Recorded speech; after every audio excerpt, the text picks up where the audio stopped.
감정 조절 잘하는 사람들의 놀라운 습관 5가지. 감정은 누구에게나 자연스럽게 찾아오지만 그 감정을 어떻게 다루느냐에 따라 삶의 질이 크게 달라집니다. 감정 조절을 잘하는 사람들은 감정을 억누르기보다는 현명하게 받아들이고 관리하는 습관을 가지고 있습니다. 그들은 감정을 통해 배우고 성장하며 감정이 삶을 지배하지 않도록 스스로를 단련합니다. 감정이 휘몰아칠 때에도 흔들리지 않고 평온을 유지하는 그들의 비결은 무엇일까요? 지금부터 감정 조절을 잘하는 사람들의 5가지 놀라운 습관을 알아보겠습니다.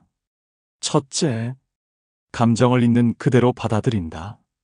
감정 조절을 잘하는 사람들은 자신의 감정을 억누르거나 부정하지 않고 있는 그대로 받아들입니다. 감정이란 인간이라면 누구나 느끼는 자연스러운 반응임을 알고 있으며 이를 부정하거나 감추려 하지 않습니다.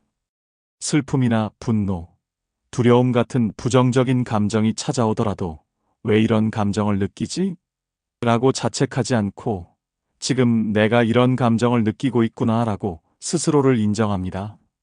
이러한 태도는 감정을 더 깊이 들여다볼 수 있는 기회를 제공합니다.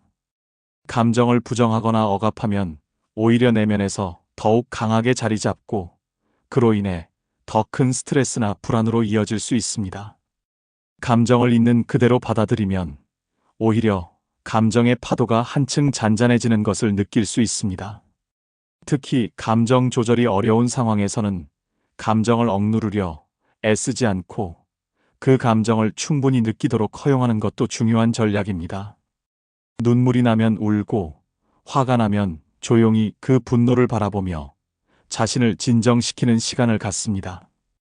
감정을 억지로 멈추려고 하면 오히려 그 감정이 몸과 마음의 부담으로 쌓이게 되므로 자연스럽게 흐르게 두는 것이 바람직합니다.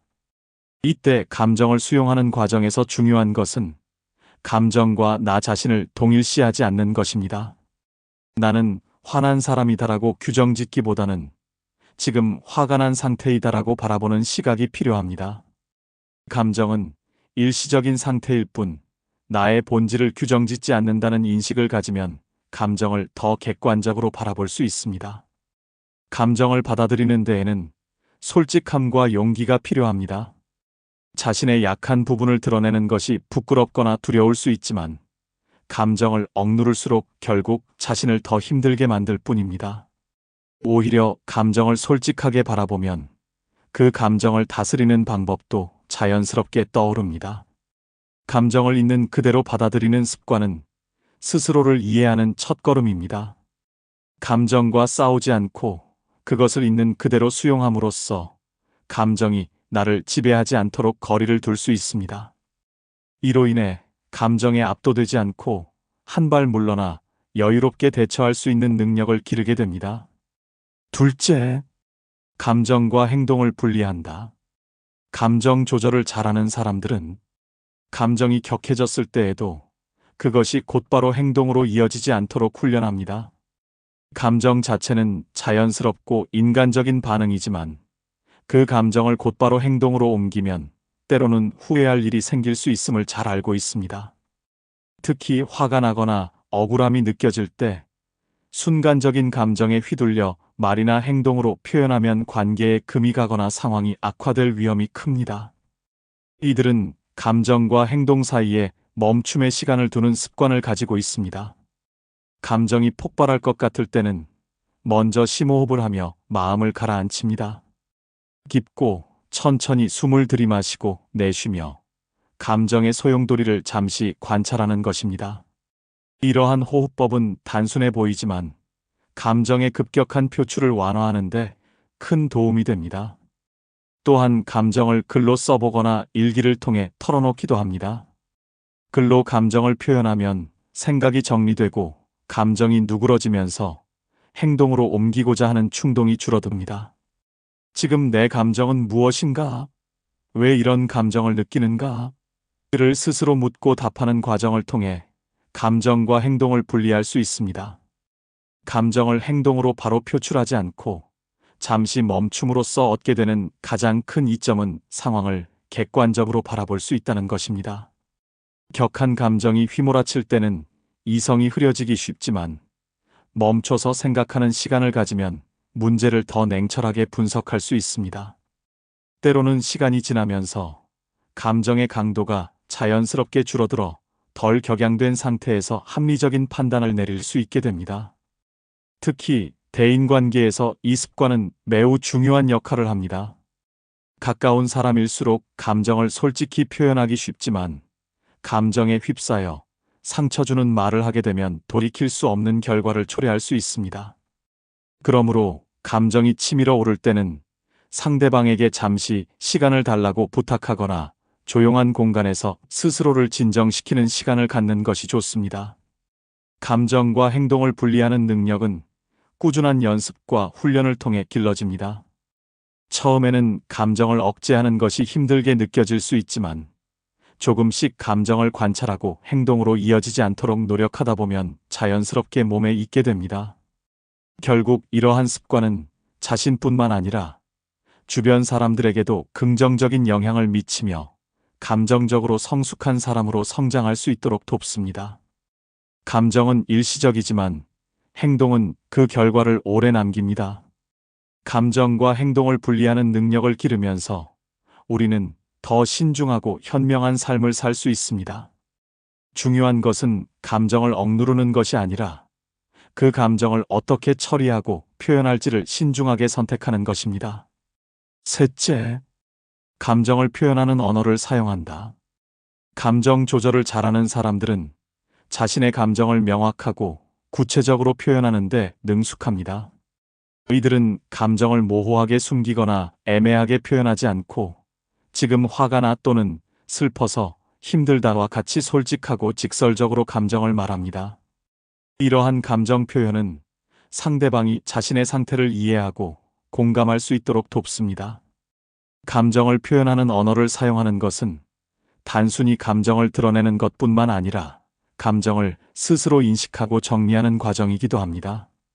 감정을 명확히 표현하는 습관을 가지면 자신의 상태를 더 깊이 이해할 수 있고 그로 인해 감정 조절이 훨씬 수월해집니다.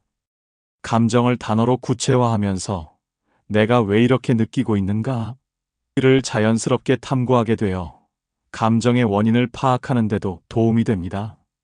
예를 들어 막연히 기분이 안 좋아라고 하는 대신 지금 내가 답답하고 억울해서 화가 난다라고 구체적으로 표현하면 상대방도 그 감정을 이해하기 쉽습니다.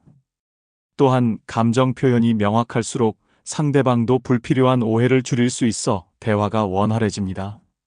특히 감정이 복잡하게 얽혀 있을 때는 한 가지 감정만이 아니라 여러 감정을 나열하여 표현하는 것도 좋은 방법입니다.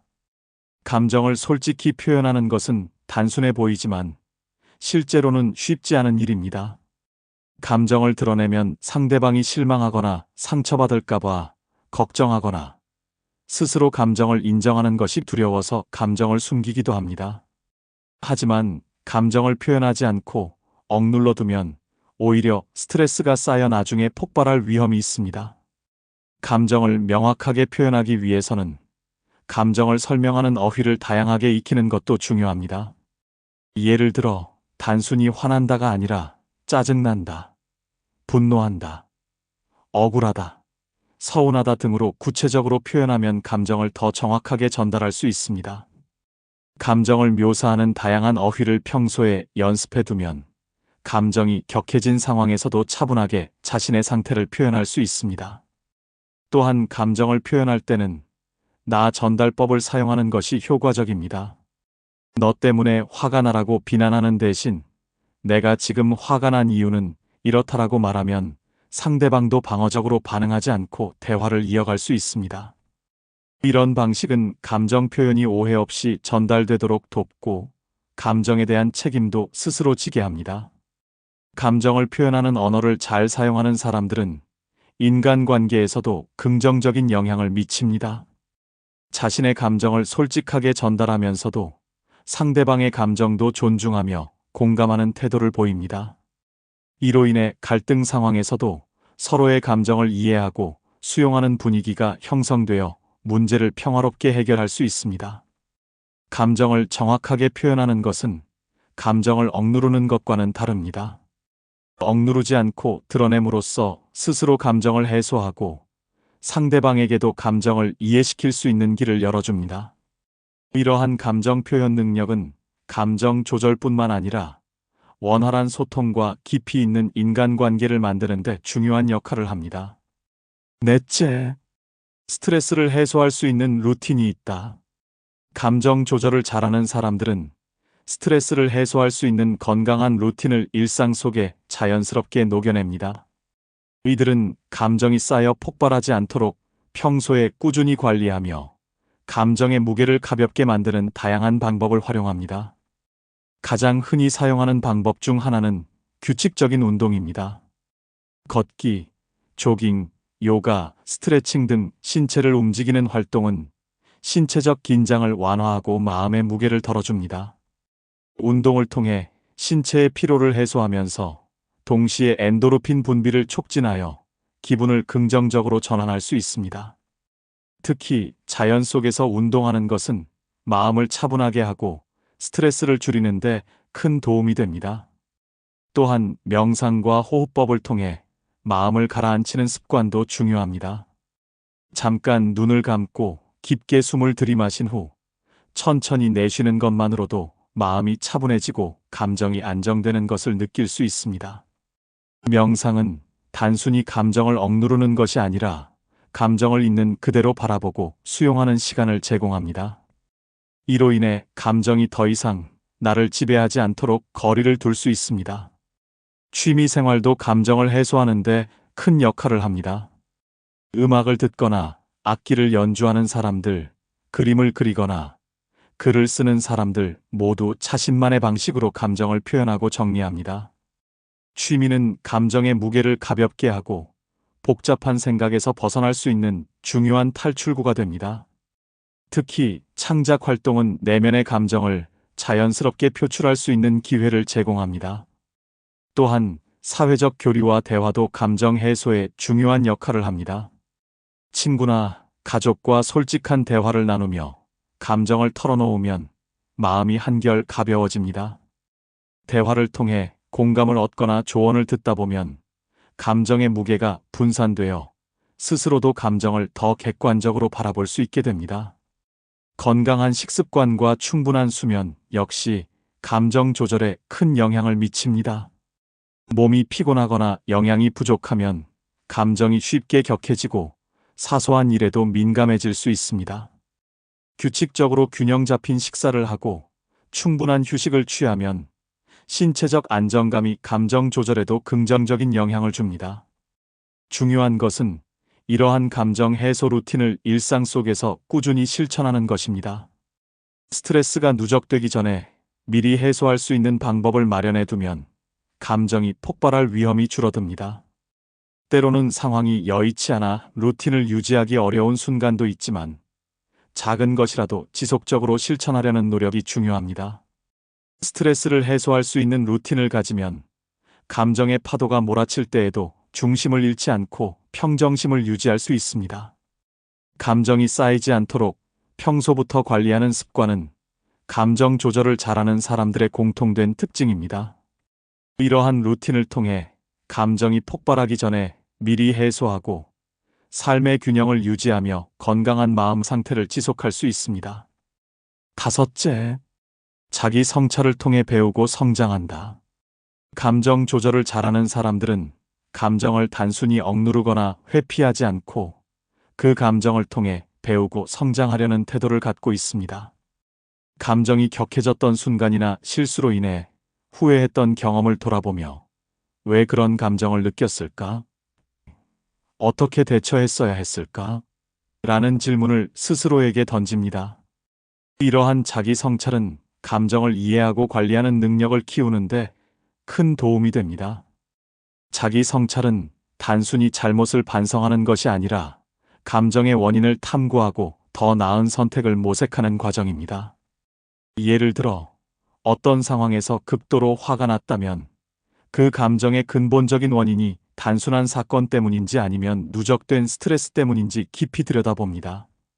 또한 그 당시의 행동이 적절했는지, 더 나은 대처법이 있었는지를 분석합니다. 감정을 통해 배우는 사람들은 스스로를 비난하거나 자책하지 않습니다. 대신 감정을 있는 그대로 받아들이고 다음에는 어떻게 하면 더 현명하게 대처할 수 있을까? 라는 발전적 질문을 던집니다. 이러한 태도는 감정 조절 능력을 한층 강화시켜주며 매 순간을 성장의 기회로 삼도록 돕습니다. 자기 성찰은 감정을 다루는 데 있어 중요한 도구일 뿐만 아니라 인간관계를 개선하는 데에도 효과적입니다. 과거의 실수를 통해 배운 점을 토대로 다음에는 더 성숙하고 신중하게 행동할 수 있기 때문에 사람들과의 갈등이나 오해를 줄일 수 있습니다. 감정을 다스리는 지혜를 통해 상대방에게도 긍정적인 영향을 미칠 수 있는 것입니다. 자기 성찰을 습관으로 만드는 가장 좋은 방법은 일기를 쓰거나 메모를 남기는 것입니다. 하루를 돌아보며 그날 느꼈던 감정들을 적어보고 왜 그런 감정을 느꼈는지, 어떻게 대처했는지를 기록합니다. 이 과정을 통해 반복되는 감정 패턴을 파악할 수 있고 비슷한 상황이 다시 올 때 더 성숙하게 대응할 수 있는 지혜를 얻습니다. 또한 명상이나 조용한 시간을 통해 감정을 돌아보는 것도 좋은 방법입니다. 하루 중 잠시라도 고요히 앉아 스스로에게 질문을 던지고 답을 찾다 보면 감정의 본질과 그에 따른 행동을 더 명확히 이해할 수 있습니다. 이러한 성찰은 감정을 단순히 흘려보내는 것이 아니라 그것을 통해 배움을 얻어 앞으로 나아가게 해줍니다. 성찰을 통해 얻게 되는 가장 큰 혜택은 자기 인식 능력의 향상입니다. 감정을 분석하고 대처 방법을 모색하는 과정을 통해 자신이 어떤 상황에서 어떤 감정을 느끼는지를 명확히 알 수 있습니다. 이러한 자기 인식은 감정이 다시 찾아왔을 때 냉정하게 대처할 수 있는 힘을 길러줍니다. 감정 조절을 잘하는 사람들은 결코 완벽하지 않지만 실수를 통해 배우고 성장하려는 의지가 강합니다. 감정을 부정하거나 억압하지 않고 그것을 발전의 재료로 삼음으로써 더욱 성숙해집니다. 그들은 감정이 주는 메시지를 귀 기울여 듣고 더 나은 자신을 만들어가기 위해 끊임없이 노력합니다. 자기 성찰을 통한 성장은 단기적인 감정 조절뿐만 아니라 장기적인 인격 성숙에도 중요한 역할을 합니다. 감정을 통해 배우고 성장하려는 태도는 더 깊이 있는 인간관계를 맺고 스스로에게도 더 너그러워지는 삶을 가능하게 합니다. 감정을 지혜롭게 활용하여 한층 성숙한 삶을 살아가는 사람들, 그들이야말로 진정한 감정 조절의 달인입니다. 감정 조절을 잘하는 사람들의 습관은 결코 특별하거나 어려운 것이 아닙니다. 작은 습관들을 꾸준히 실천하며 감정을 수용하고 관리하는 태도가 그들의 비결입니다. 감정을 억누르기보다 이해하고 배우며 성장하려는 노력이야말로 진정한 감정 조절의 핵심입니다.